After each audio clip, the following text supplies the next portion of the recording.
Ya, Assalamualaikum warahmatullahi wabarakatuh.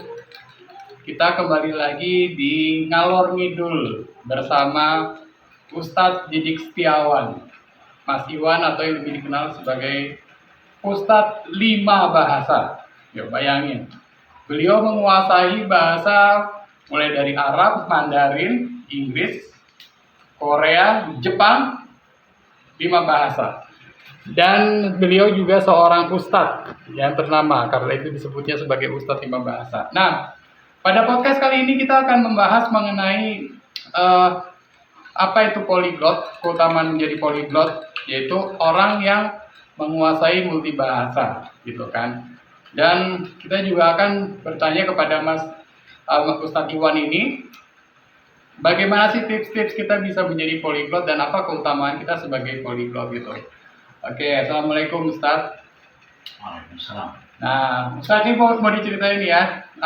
Kita pengen nanya nih.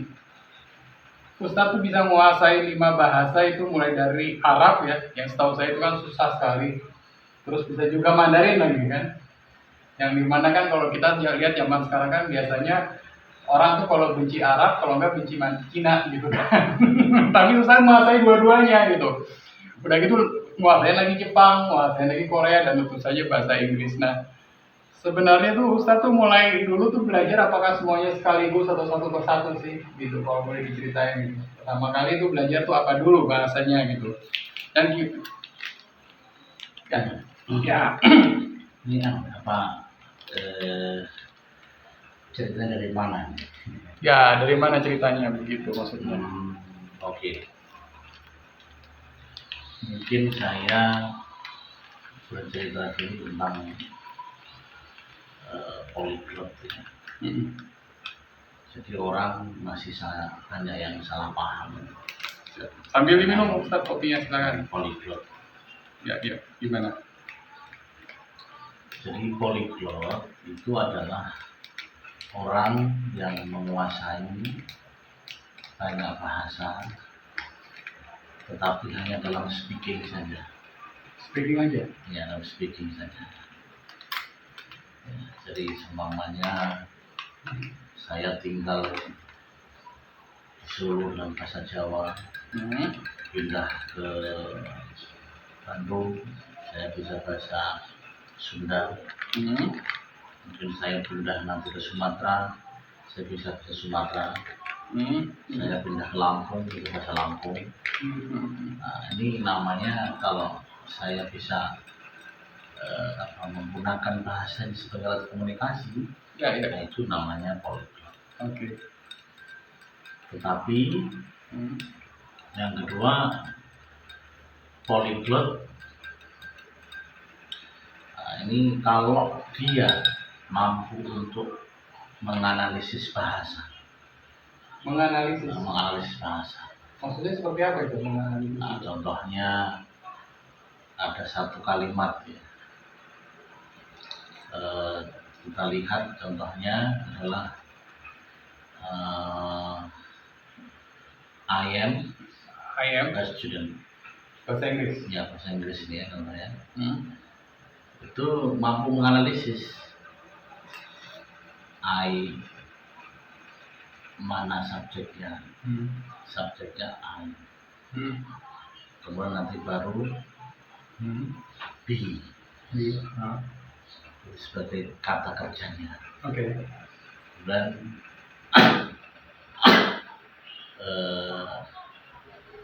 nanti dengan cara yang berbeda lagi. Contoh dengan cara yaitu SFL. Sekarang lagi tenar-tenarnya di Australia itu dengan SFL. SFL itu apa? Systemic Functional Linguistic. Systemic Functional Linguistic. Itu cara menulisnya berbeda. Oke. Nanti contoh tadi, I am a student. Oke. I subject. Oke. Finite. Oke. Nah, ini caranya. Jadi, habis itu berbagai cara bahasa itu. Nah, nanti ada lagi istilahnya mungkin dengan cara yaitu tata bahasa taknemik. Ya, dan berbagai macam cara-cara itu, dengan berbagai cara-cara yang ada tadi saya katakan tadi. Nah, itulah yang disebut dengan ahli bahasa. Jadi ahli bahasa dengan penutur itu berbeda. Kalau penutur itu? Kalau penutur itu ngomong dong. Saya ngomong, saya bisa berbicara. Saya Sunda, saya ngomong orang Sunda, mau bahasa Sunda. Jika ada bahasa Sunda ya sudah, itu saya namanya poliglot. Oke.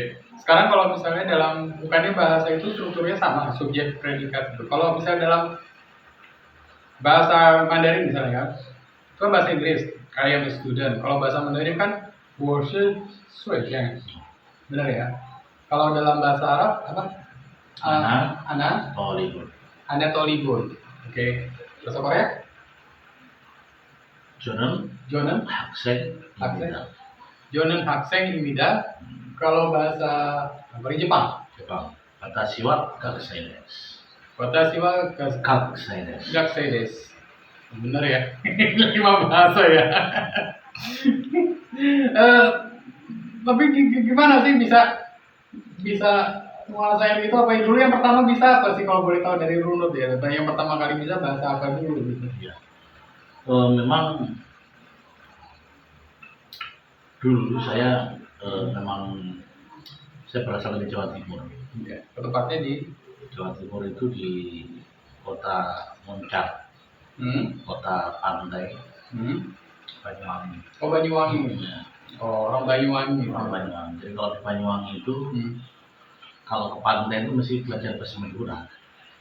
Bahasa Madura. Oh iya. Karena sebagian besar bilang Madura. Oke. Pulang ke rumah atau sekolah bahasa Jawa. Bahasa Jawa. Bahasa Jawa. Keluar main bahasa Osing namanya. Osing? Iya, bahasa Banyuwangi. Oke. Nah, jadi bahasa Banyuwangi. Jadi di Banyuwangi itu ada satu suku, namanya suku Osing. Bahasanya bahasa Osing. Oke. Nah, biasanya disebut dengan Banyuwangi. Banyuwangian. Ya, Banyuwangian. Banyuwangian. Ya. Kalau saya ini orang Banyuwangi, tapi saya bukan orang Banyuwangi. Oh. Nah, jadi saya kebetulan dulu kakek saya dari Malang, Boro atau mencari kerja ke Banyuwangi pada waktu itu. Yeah. Nah, saya sebenarnya bukan asli Banyuwangi dalam arti keturunan, walaupun saya lahir di Banyuwangi. Nah, kalau saya sudah asli Banyuwangi, tapi saya bukan orang Banyuwangi.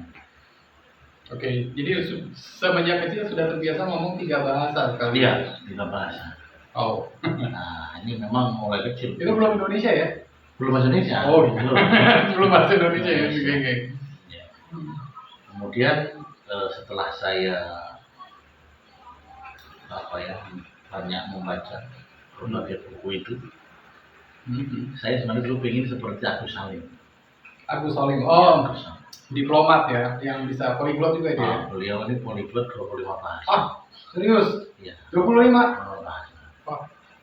Belajarnya dari mana ya? Dulu kan apa dari Google kan belum ada ya? Google itu memang ya belum ada ya. interaksi dengan mereka. Oh ya? Iya.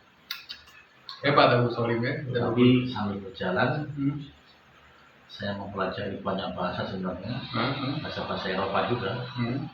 Bahasa Belanda, bahasa Jerman, bahasa Spanyol, bahasa Italia juga saya pelajari, bahasa Prancis ya. Tetapi ternyata saya memang kurang menyukai dengan bahasa Eropa, sehingga saya konsentrasikan di bahasa Asia.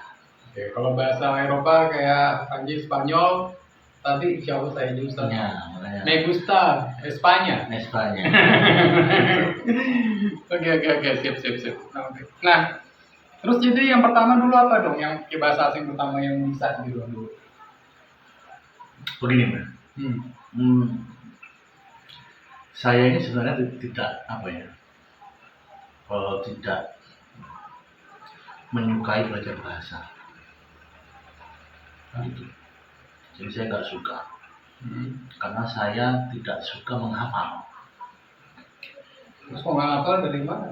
Bisa. Nah, jadi saya tidak suka menghafal.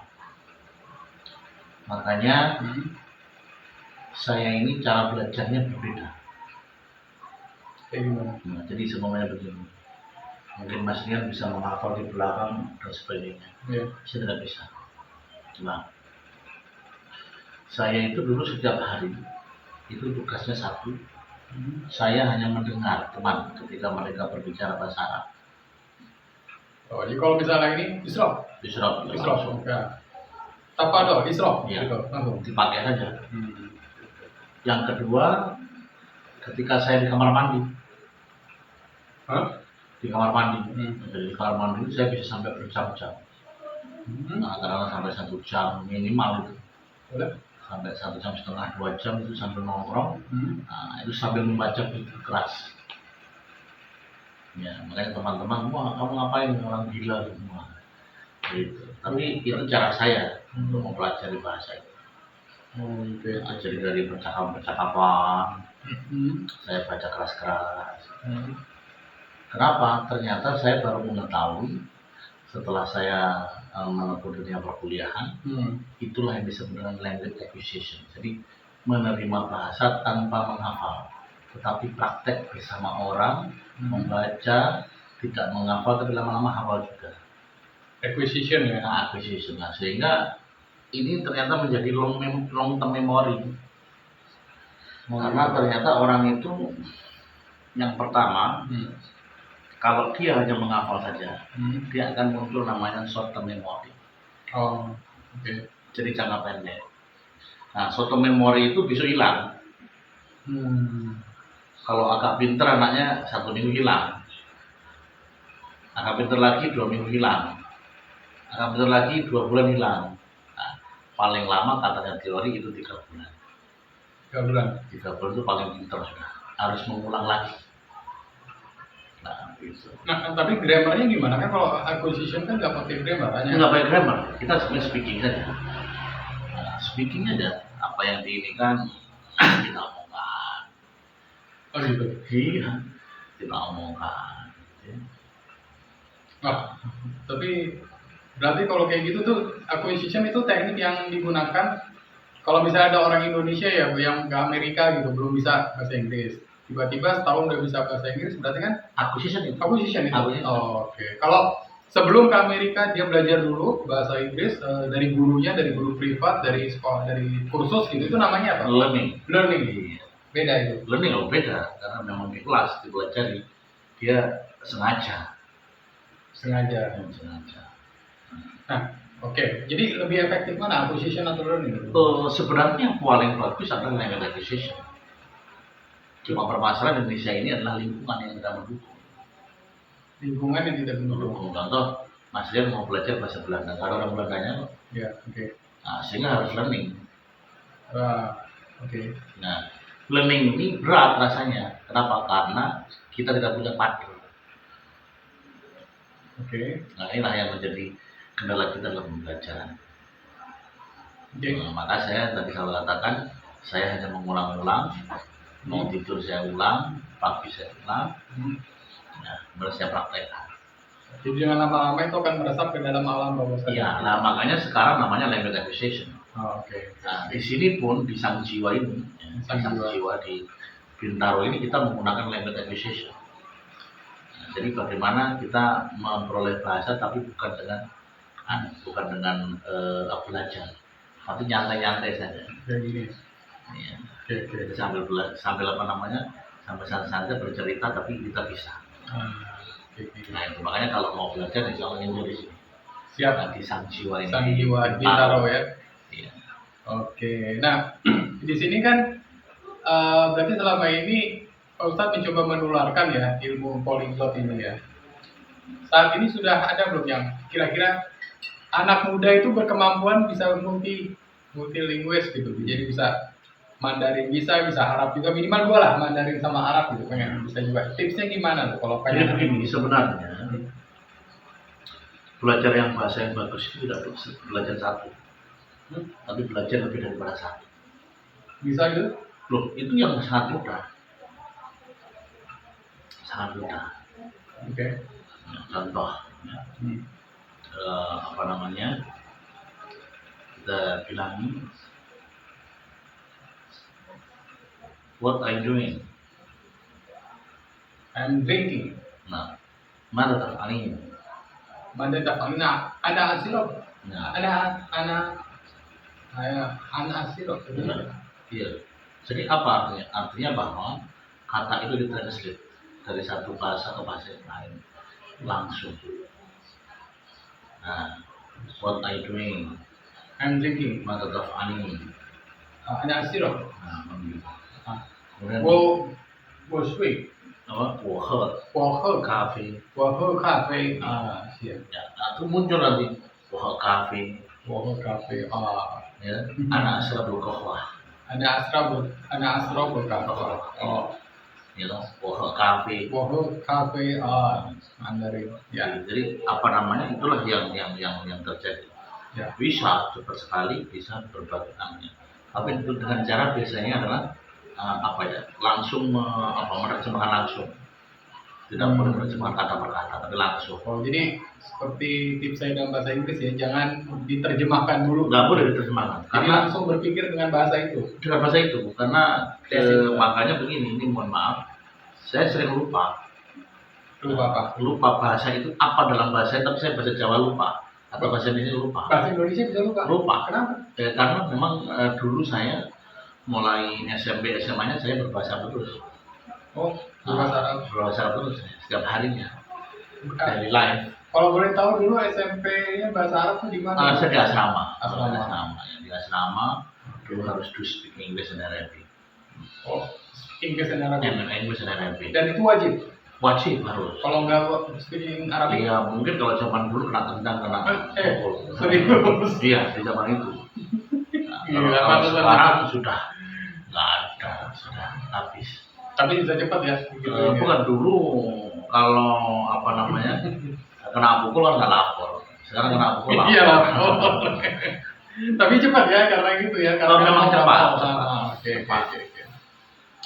Tetapi sebenarnya sekarang anak-anak lebih pintar secara apa ya, otak itu lebih pintar. Oke. Lebih pandai sekarang. Jadi anak-anak lebih pandai mempelajari bahasa lebih cepat. Dan selain itu resource-nya banyak. Sekarang resource banyak, ya banyak sekali. Walaupun memang nggak tertib ya. Ya. Tetapi ngecek tapi bisa terus berkesinambungan. Oke. Jadi itu kuncinya ya. Kita jangan coba menerjemahkan ke dalam bahasa kita kata per kata, tapi langsung berpikir dalam bahasa itu. Jadi begini contohnya. Orang salah ketika mau berbicara, mau belajar bahasa Arab, contohnya begini. Wahidun satu, isnaini dua, salah satu tiga, arbaatun empat, satu lima, sitatun enam, nggak bisa ngomong. Ya nggak bisa ngomong. Makna. Jadi nggak karena ditranslate. Oh. Nah, jadi kalau saya bertanya sama sampean misalnya kan, ya kan, what's your name? My name is Rian. Langsung. Oh. Jadi artinya jawabannya begitu, nggak harus what's your name, what, apa, your, milikmu, name, nama. Oh, saya paham. Jadi nggak boleh translate kita namanya direct method. Direct method. Iya, direct method itu method langsung, atau namanya sekarang namanya enclitic method atau apa campuran, namanya komunikatif lah, komunikatif method. Oke. Makanya betul di sini terus terang ini metode yang berbeda kita cepat sekali ya. Cepat sekali di belajar bahasa itu taruh metode. Nah, 3 bulan insya Allah sudah bisa mengejar ketertinggalan kita. Oh, oke. Nah, ini saya sekarang mau nanya nih Pak Ustadz ya, kalau misalnya zaman sekarang kan untuk menerjemahkan kata ya, mulai terutama dari teks kan sekarang udah ada Google Translate gitu. Kadang-kadang kan anak sekarang kan bisa males aja gitu. Kenapa nggak pakai Google Translate aja kan bisa langsung pakai. Nah, yang diterjemahkan oleh mesin dibandingkan komputer gitu ya, dibandingkan oleh dengan manusia gitu. Kita kan harus belajar capek-capek. Kenapa nggak pakai Google Translate aja? Begini, Google Translate itu sampai sekarang masih gagal. Kenapa gagal? Masih gagal menerjemahkan. Loh, bukannya terjemahnya itu valid? Oh tidak, valid mungkin sekitar 60%. Tapi 40% pasti kacau. Nah, ini biar memahami. Kenapa? Yang pertama, Google Translate ini sebenarnya pernah dicanangkan uang miliar untuk membangun Google Translate. Tapi sampai hari ini tidak berhasil Amerika untuk membuat translation yang capable, yang solid. Ya, nah ini ternyata tidak berhasil. Ya. Walaupun di dunia ilmiah cukup kuat sampai 70% tingkat kebenarannya, tetapi untuk speaking tidak mungkin ditranslate. Nah inilah yang menjadi kendala di dalam bidang penerjemahan. Jadi masih ada kekurangan ya, karena itu semua algoritma ya, karena betul algoritma, dan kemudian dia akan menerjemahkan sesuai dengan algoritmanya. Nah ini masalahnya. Jadi dia tidak bisa mengerti idiom atau bisa mengerti ya mungkin ungkapan, satir atau apa bukan, yang jadi masalah bukan itu. Jadi kalau idiom masih bisa diterjemahkan. Artinya begini, idiom itu sudah pasti. Kalau kata ini jadi apa bisa, tapi contohnya adalah yang mengandung perasaan. Seperti? Nah, contoh begini, Mas Rian dari ke Bogor, ya. Nah, kemudian setelah itu Mas Rian bersama pacar Mas Rian. Lah ketika dingin sekali dia bilang di dalam bahasa Inggris. Dari I feel cold. Oke. Nah, saya kedinginan. Ketika ditranslate, ketika ditranslate, I am cold, saya kedinginan. Padahal yang dimaksud bukan itu. Yang dimaksud adalah Mas Rian, tolong peluk aku. Karena dingin. Nah ini nggak bisa diterjemahin. Jadi ada modusnya sebenarnya kita ada maksud ya. Ada maksud lah, makanya inilah yang tidak bisa diterjemahkan. Tapi itu kan tidak tersirat maknanya kan, itu tidak tersurat, itu kan makna tersirat. Nah itu gimana kan? Nah makanya komputer karena algoritma nggak bisa itu mengurus yang namanya yaitu kata-kata yang berhubungan dengan perasaan. Berarti konteks ya, dia iya kontekstual sekali. Nah ini kendala juga nih banyak. Contoh tadi ya, banyak yang nanti. Contoh ini, istri Pak Lurah yang baru itu, yang baru Pak Lurahnya atau istrinya? Istri Pak Lurah yang baru itu, Pak Lurah yang baru. Pak Lurah yang baru, bisa istrinya nggak? Bisa aja. Bisa, karena ambigu. Nah, sebenarnya kata itu harus diputus. Jadi istri Pak Lurah, yang baru itu. Nah, jadi istrinya yang baru. Apa disusun ulang? Kenapa nggak istri dari Pak Lurah yang baru itu? Boleh, tapi kenyataannya itu yang terjadi di dalam bahasa kita. Karena kenapa? Karena pengambilan datanya kita melalui tip atau recorder dulu. Yang terjadi seperti itu ambil. Nah, ketika diterjemahin maka kita membutuhkan koma biasanya untuk mengatakan istri Pak Lurah yang baru itu, Pak Lurah yang baru jadi. Tapi kalau istri Pak Lurah yang baru itu ya lain gitu. Istrinya yang baru. Nah ini jadi soal. Jadi memang translate ini menarik. Banyak problematika. Yang kedua, ketika maknanya kadang-kadang berbeda. Ya, contoh bahasa secara umum dipinjam oleh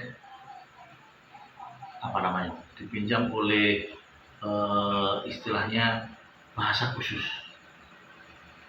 atau bidang khusus perekonomian contohnya. Interest apa? Tertarik.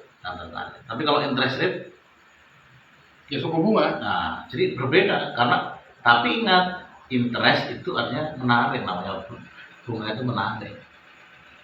Tapi ketika dipinjam oleh bidang perekonomian, interest itu artinya suku bunga. Nah ini menjadi sebuah problem. Nah inilah yang terjadi, sehingga kadang-kadang memang kita ini perlu untuk tidak mengunggulkan penerjemahan. Nah, tapi sebenarnya penerjemahan itu lebih bagus ketika kita menggunakan istilah atau yang kita pelajari, yang kita mampu itu lebih bagus. Oh, oke. Nanti bagus ya, sip, bagus kalau kayak gitu. Menarik sekali ya obrolan dengan Ustadz Iwan ini ya. Oke. So, jadi ini saya ambil kesimpulan ya untuk session podcast kali ini. Jadi intinya adalah ketika kita ingin belajar bahasa, sebenarnya otak manusia itu mampu ya untuk belajar sekaligus ya simultan berapa bahasa. Sangat bisa. Banyak, Bang. Oke, jadi sebenarnya Anda pun bisa seperti Ustadz Iwan ini, bisa belajar 5 bahasa sekaligus. Jadi bukan hanya Arab, bukan hanya Inggris, tapi bisa Arab, Inggris, Mandarin, Korea, Jepang. Ya. Oke. Nah, itu yang pertama. Jadi ternyata otak kita tuh dianugerahi oleh Tuhan sebuah kekuatan yang sangat luar biasa untuk memproses banyak bahasa. Dan kita masih jauh lebih unggul daripada Google Translate ya.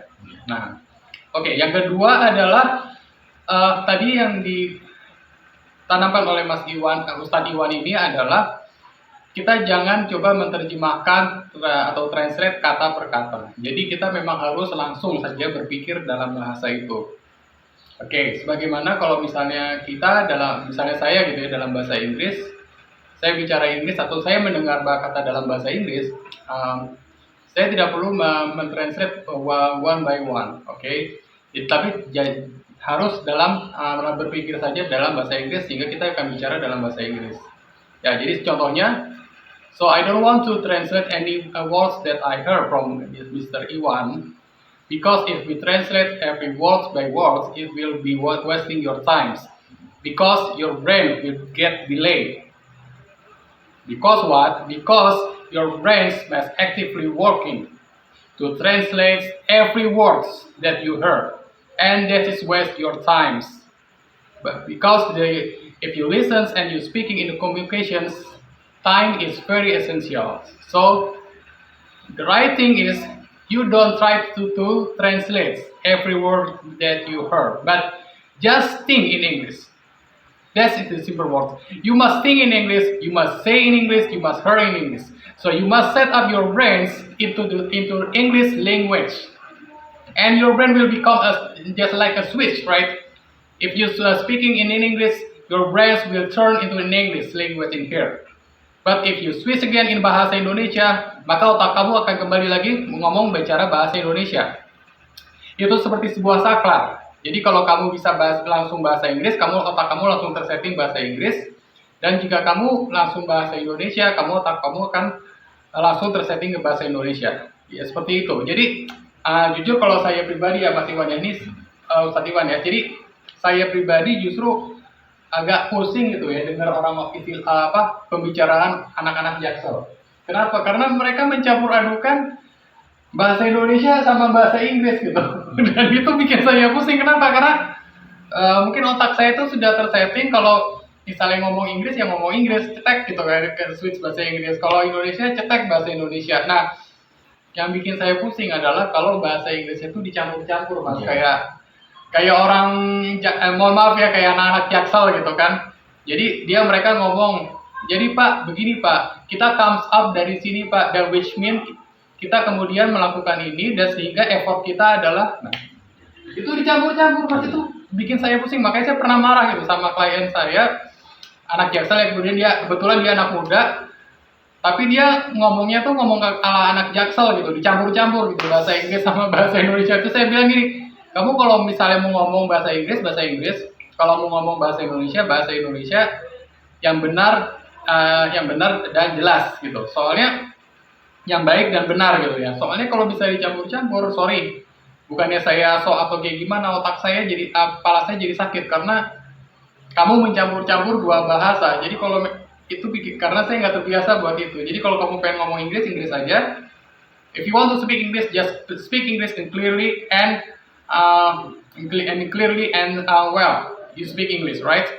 Don't ever you mix it with bahasa Indonesia or any other language, because it will make my brain to jams and will catch and will mix my brains will be what kind of will makes me very confused, right? If you mix your English and with the bahasa Indonesia. If you want to speak English, just speak English in plain and clearly, okay? Tapi kalau kamu ingin bahasa Indonesia, ingin bicara bahasa Indonesia, tolong berbahasa Indonesia lah dengan baik dan benar. Ya. Itu nggak baik. Itu please anak-anak Jaksel jangan dicampurin bahasa Inggris dan bahasa Indonesia, oke?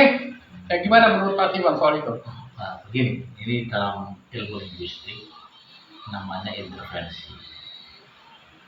Interferensi itu adalah bercampurnya satu bahasa ibu dan bahasa mother tongue atau bahasa ibunya dengan bahasa sasaran. Nah, bahasa yang sedang dipelajari. Nah, yang menjadi permasalahan itu apabila nanti terjadi ketika ada yaitu noun atau namanya jenis kata yang berubah. Contoh begini, match atau matching yang benar. Wah, ini sudah matching belum? Nah, itu sering ya. Ya, benar. Ya, benar. Nah, ya. Itu noun ya. Nah, padahal matching itu artinya mencocokkan. Kalau match itu artinya cocok. Ini dalam bahasa Inggris. Tetapi kenyataannya orang mengatakan apa? Tadi dikatakan dengan apa? Dia menggunakan matching, bukan match. Jadi salah dong ya bahasa Inggris. Iya, jadi harusnya ini udah match loh. Ini udah begitu. Oke. Tapi kenyataannya ini matching nggak? Jadi kalau bisa kita dalam bahasa Inggris kan kita bisa langsung. Is this already match, man? Iya, Right? betul lah. Is this already match? Oke. Betul. Nah, inilah yang disebut interferensi. Nah, contoh lagi, penggunaan to be ini sulit contoh. I understand. Are you? I understand. This mean you mean do you understand, right? Ya. Okay. Nah, ini sering terjadi. Kenapa? Karena kata understand itu seolah-olah bukan kata kerja. Padahal kalau dalam kata kerja maka dia tidak boleh kata I atau to be sebagai kata apakahnya. Harus mengatakan do you understand? Yes, I understand. Yes, because it's a verb, right? Kesalahan ini namanya interferensi. It's a grammar, but I think it's very essential, right? Iya, betul. Makanya ini namanya interferensi. Nah, inilah yang terjadi sehingga membahayakan. Saya orang yang paling tidak setuju memang kalau kita belajar Inggris. Ya. Kita mau bahasa Indonesia lebih baik. Kenapa? Nanti biar tidak ada kesalahan. Nah, kesalahan yang perlu tadi yaitu ini noun, ini adverb, ini adjective dan sebagainya. Yes. Nah, inilah yang harus diperhatikan. That's right. Nah, sehingga nanti tidak terjadi namanya intervensi. Jadi kesalahan yang disebabkan tidak menguasai namanya part of speech atau kelas kata. Ini noun, ini adjective, ini semua problem. Oke, jadi orang Jaksel itu sebenarnya salah kalau kata which is sama which mean. Yeah. Karena bla bla bla mereka bilang which is. Yeah. Padahal seharusnya dia jangan pakai which mean. Yeah. Nah itu kan holy. Ya tolonglah anak Jaksel berhentilah mencampurkan bahasa Indonesia dengan bahasa Inggris. If you want to speak English, just speak English in clearly, right? Kalau kamu pengen berbahasa Indonesia, tolong berbahasa Indonesia lah dengan baik dan benar. Tapi jangan dicampur. Mas Ria, ini menarik. Kenapa? Apalagi yang disampaikan tadi itu menarik. Kenapa? Karena banyak kesalahan ketika sudah menggunakan preposisi. Ya, preposisi ini penting. Nah, contohnya tadi ya. Contohnya kita bilang trust. Kamu percaya dengan siapa? Kalau kamu percaya sama saya, itu namanya trust in me. Trust in me. Iya. Nah, tapi kadang tidak, you trust me. Nah, ini nggak ada. Oh, yang benar tuh trust in me ya? Trust in me. Oh. Iya. Nah, ini hilang sering. Oke. Nah, contohnya lagi. Join with us. Ada yang terjemahan translate. Harusnya kan join us saja. Join us tidak boleh karena dia transitif. Transitif, oke. Iya, maka dia join us. Jadi itu banyak sekali. Terus kemudian ada lagi dulu saya meneliti itu Lion Star. Lion ya. Lion Star bukan yang merek kursi. Bukan Lion. Pesawat itu ya. Oh, Lion Air. Lion Air itu ada tulisan mana di situ? Tulisan apa? Tulisannya begini. Now everybody can fly? No, not. Fly with us. Oh, Fly with Us ya ya. Nah, itu salah itu? Fly with us. Salah itu. Jadi yang benar? Jadi begini, fly itu karena nanti bisa menjadi lalat. Jadi lalat dengan saya. Nah, bukan fly with us. Lalat itu terbang bersama saya. Lalat dengan saya gitu. Iya, Fly with Us. dia mau menyatakan bahwa terbang bersama kami itu murah. Oke, Lion Air ya. Pengen begitu ceritanya. Tetapi ternyata tidak. Oke. Nah, di situ fly with us is cheap. Jadi seharusnya flying. Harus diflyingkan. Kenapa? Karena untuk menghindari Salah paham. ambigu. Ya, keambiguan. Kenapa? Karena flying itu artinya terbang atau menerbangkan. Oke. Sedangkan kalau fly itu bisa bisa lalat artinya. Nah, ini kadang-kadang banyak perusahaan yang kadang-kadang mereka tidak tarik perhatian dengan itu. Oke, jadi para direksi Lion Air coba dipertimbangkan ya untuk mengganti slogannya ya, biar tidak ambigu dalam secara tata bahasa Inggris ya. Seperti itu. Oke deh. Ya baik Mas, ini kita mungkin sudah waktunya untuk melakukan podcast. Jadi saya terima kasih banget buat Mas Ustadz Iwan yang sudah memberikan kita ilmu yang sangat bermanfaat ya untuk bagaimana caranya menjadi polyglot ya. Jadi kita generasi sekarang tolong jangan kalah sama generasi dulu di mana Haji Agus Salim ya seorang pahlawan nasional, seorang diplomat senior kita di awal-awal kemerdekaan ternyata bisa 25 bahasa. Padahal di zaman itu belum ada Google Translate tapi beliau sudah bisa 25 bahasa ya, subhanallah ya. Itu kemampuan otak manusia itu sebenarnya bisa seperti itu. Oke. Baik. Dan sekarang kami dari Sanggiwa yang beralamat di Bintaro ya. Kami membuka kursus 5 bahasa bersama Ustadz Didik Setiawan, Ustadz 5 bahasa. Dari barangkali yang ingin bisa mengikuti kursus di kami baik secara privat maupun secara kelas, bahasa Inggris, Mandarin, Arab, Korea dan juga Jepang, online maupun offline. Bisa langsung datang ke sini atau membuka website kami www.bahasacourse.com dan silakan melihat informasinya di sana atau buka channel YouTube kami di Sanggiwa Bahasa Course. Oke, saya Rian Irawan Haryadi undur diri bersama Ustadz 5 bahasa Didik Setiawan. Assalamualaikum warahmatullahi wabarakatuh. Waalaikumsalam.